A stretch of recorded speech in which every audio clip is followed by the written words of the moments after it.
Today we're going to go over 11 ports today. So we're going to talk about the ports, what port it is, what protocol, and what service they provide. Now the description is basically going to cover what the protocol is.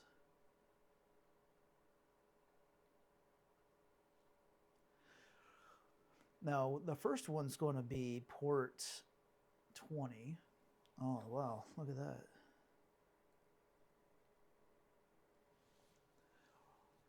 Port 20.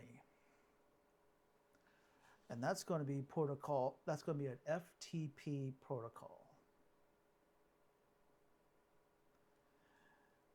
The service is also going to be FTP.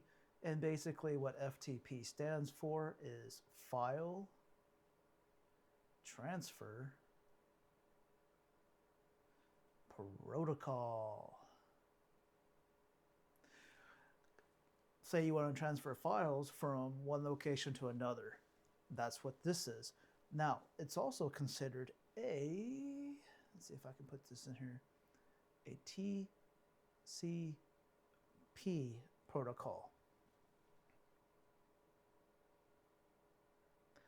TCP is technically the handshake.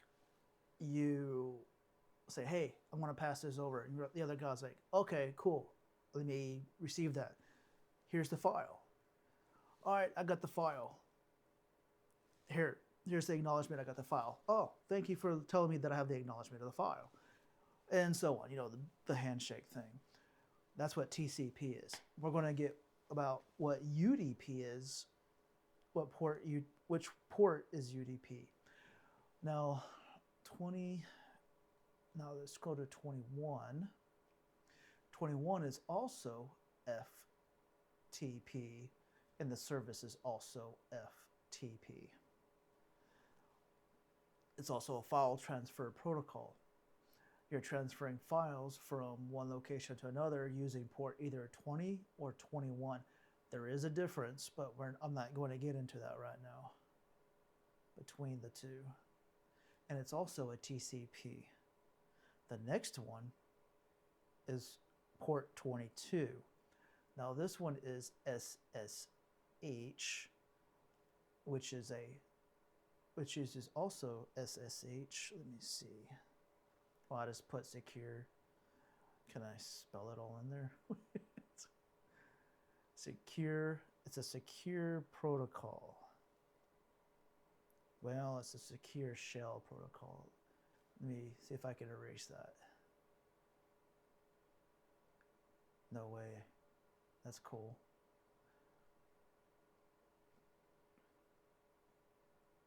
There, secure.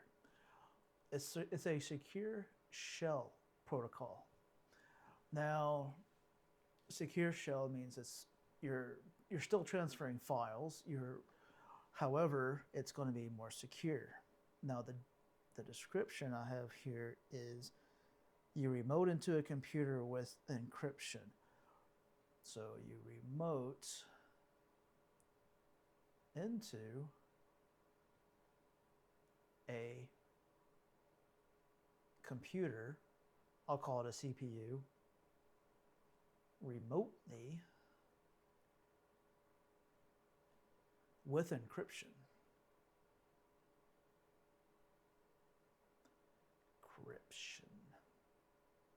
Not secure. Now there's also port 23.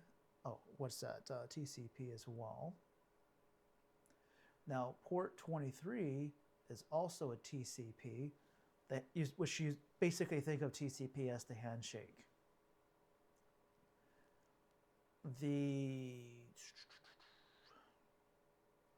This uses telnet. This is what they call telnet.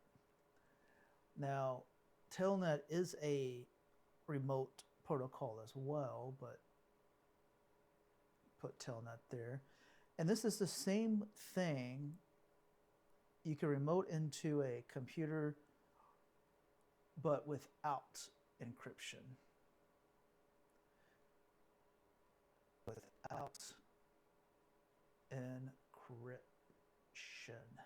20 and 21, you're just transferring files. You're transferring documents, pictures, videos, whatever, from one server to another. And you usually use a program to do that. And you connect using port 20 and or 21. Now, to remote into a computer, you either use port 22 or 23. 22 is secure, 23 is not secure. Without encryption, people can see what you're typing, what you're doing. If you can be attacked by man in the middle, all kinds of things. So you definitely want to use port 22 over 23 unless you're in a very secure environment and you want to use 23, that's fine.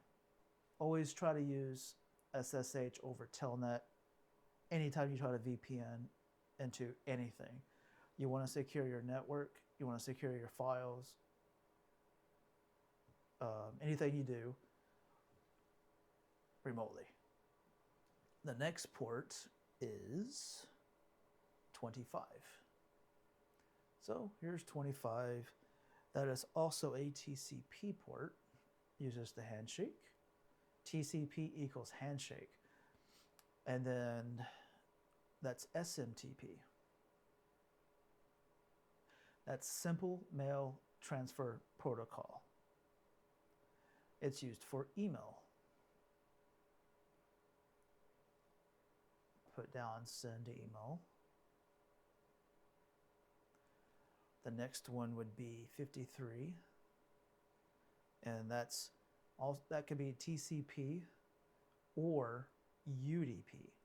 Now, UDP is without the handshake. Here's all my files. If you got it, you got it good. If you don't, I have no idea, but good luck for you. That's mostly for videos, or video conferencing, stuff like that. So, because you don't care if you're missing files when you're video chatting with anybody, or you're just watching a movie. You technically don't care if you skip some files, because most of the time you don't even know you have. So UDP is always best to use for that type of environment, not if you're trying to send files and stuff, unless you just don't care if files are missing. And that is your DNS, actually. DNS stands for Domain Name Server. DNS server. And then used to find an IP address. Used to find an IP.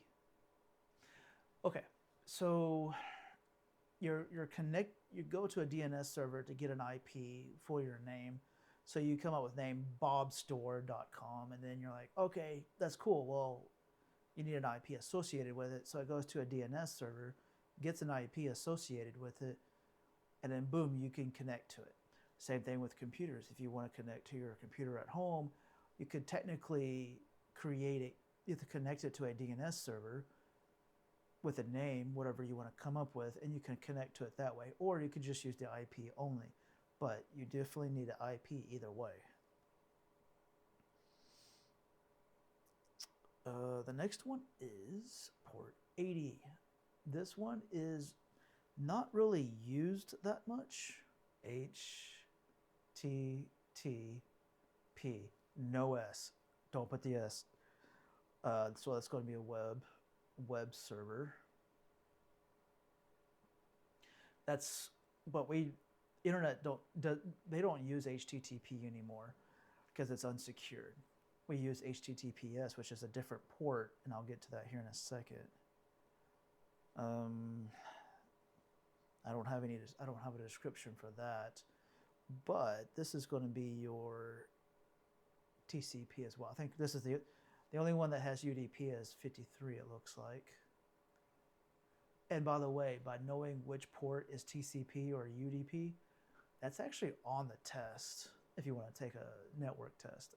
When I took it, I kind of noticed it was there. I'm going to put a line here so I can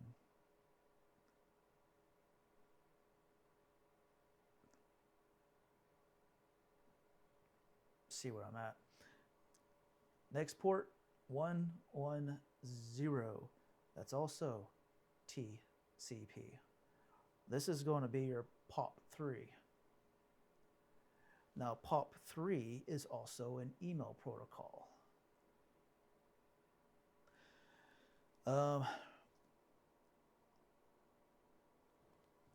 This is what they call a post office protocol. Post office protocol. That's what POP means, post office protocol, and it's version 3. Now, this is what you use to receive email. Receives email. So your incoming email. So when you set up your email account, depending on how you set it up, like let's say, what's that bird? Webbird, Mailbird. I'll just say Mailbird. What was it, Bluebird? I don't know. It's some manual email thing. And you want to go in and say, okay, I want to set this email. I'm not receiving email. What do I do? Okay, let's look at my POP3. Is it activated? What is the port that it's using? And what's my POP3 name that I'm using and stuff like that.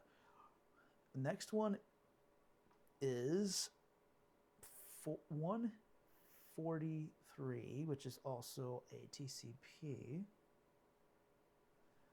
And that one uses IMAP. So IMAP, which is also an email protocol.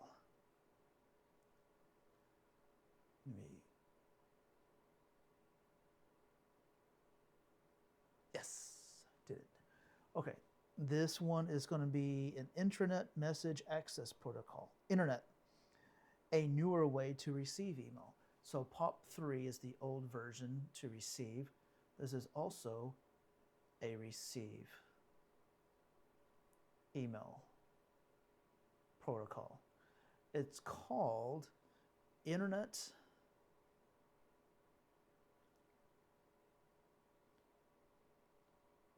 web server. Wait, web. Oh my gosh, Internet message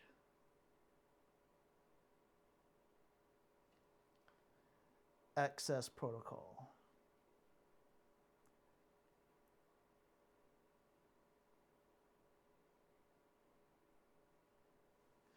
This is so cool. All right, so the next one is 143. So 443. This is the HTTPS model. So that's also considered a TCP port. And this is HTTPS. Now the difference between that is this HTTP, and then you got HTTPS. One's secured, which is the S, and one's not secured without the S. 443 is mostly used. So port 80, you technically, if you want to really secure your network, is kind of block port 80. So, but at the same time, you don't really want to block it. If you're a personal user, you can. Will it secure you? Yes. Now, if you're playing Xbox or PlayStation, something like that, it may want to use port 80 versus 443. But if you don't, most of the time you can just block port 80 and leave 443 open. As a business, it all depends on the applications that you're using.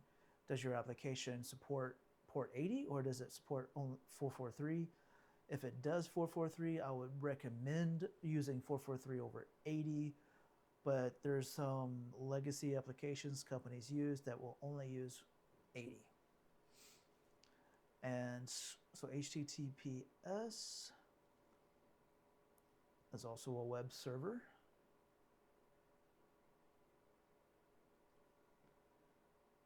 And I have no description for that one. I technically just told you what it was. A secured web protocol, technically. All right, let me put that access the web. Access the web. Web. Oh my gosh, my face is in the way.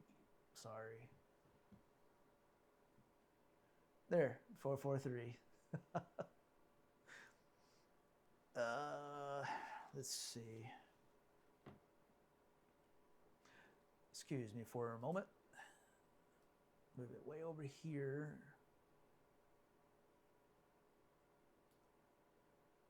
Okay. And then go back to drawing mode. One more port, which is going to be 3389.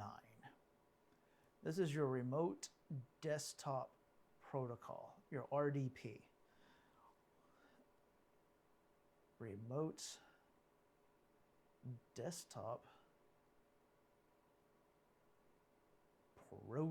protocol.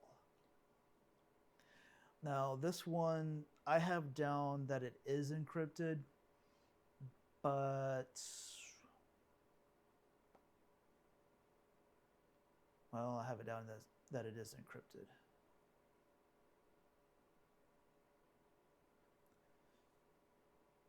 There's your top 11 protocols that you'll have to know, especially for the test and for your IT career. Memorizing just these 11 alone will get you through the door, because a lot of your test focuses on just these 11. Are there more? Yes, but do they ask about them? Not that much.